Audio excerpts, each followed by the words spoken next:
ప్రతి గర్ల్ పేరెంట్కు ఈ వీడియోను షేర్ చేయండి. రీసెంట్ టైమ్స్లో అమ్మాయిలు చాలా చిన్న ఏజ్లోనే మెచ్యూర్ అవుతున్నారు. ఇదివరకు 12 to 15 ఇయర్స్ మధ్య మెచ్యూర్ అయ్యే అమ్మాయిలు ఇప్పుడు 9 ఇయర్స్ 8 ఇయర్స్కు మెచ్యూర్ అవుతున్నారు. ఇది కొంచెం కన్సర్నింగ్ ఫ్యాక్ట్ అయినా కూడా ఒక్కసారి ఇది ఎందుకు జరుగుతుంది అనేది చూద్దాం. అమ్మాయిలు ఎలాంటి ఫుడ్ తీసుకుంటున్నారు అనేది ఇక్కడ ఇంపార్టెంట్. మిల్క్ అనగానే న్యూట్రిషన్ అనుకుంటాం, కానీ కమర్షియల్గా దొరికే పాలు చాలా చోట్ల హార్మోన్ ఇంజెక్షన్స్ నుండి వచ్చిన గేదెల నుండి వస్తున్నాయి. ఇది హ్యూమన్ బాడీలో హార్మోనల్ ఇంబ్యాలెన్సెస్ క్రియేట్ చేయొచ్చు.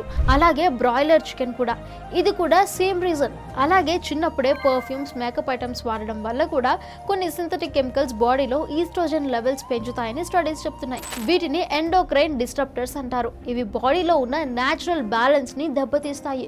ఇంకా ముఖ్యమైన విషయం, మెంటల్ హెల్త్, ఫ్యామిలీలో ట్రామా, ఫైట్స్, ఫియర్, ఇవన్నీ పిల్లల మీద సైకలాజికల్ స్ట్రెస్ పెంచుతాయి.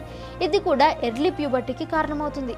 చిన్నపిల్లల్ని grown up content, romantic shows, glamour stuff నుంచి కొంచెం అవేర్గా ఉంచాలి. వాళ్ళ మెంటల్ ఏజ్కు మించిన విషయాన్ని చూస్తుంటే హార్మోన్ సిస్టమ్ రాంగ్ టైంలో రియాక్ట్ అవుతుంది. ఈ జనరేషన్ కిడ్స్ చాలా ఎర్లీగా ఫిజికల్గా మెచ్యూర్ అవుతున్నారు, కానీ ఎమోషనల్ మెచ్యూరిటీ రావట్లేదు. అక్కడే వస్తుంది ప్రాబ్లం. సో ఎర్లీ పీరియడ్స్ రాకుండా ఉండాలి అనంటే సింపుల్గా healthy food, daily exercise, peaceful environment, minimal exposure to adult stuff, ఇవన్నీ ఉండేలా చూసుకోవాలి మరి.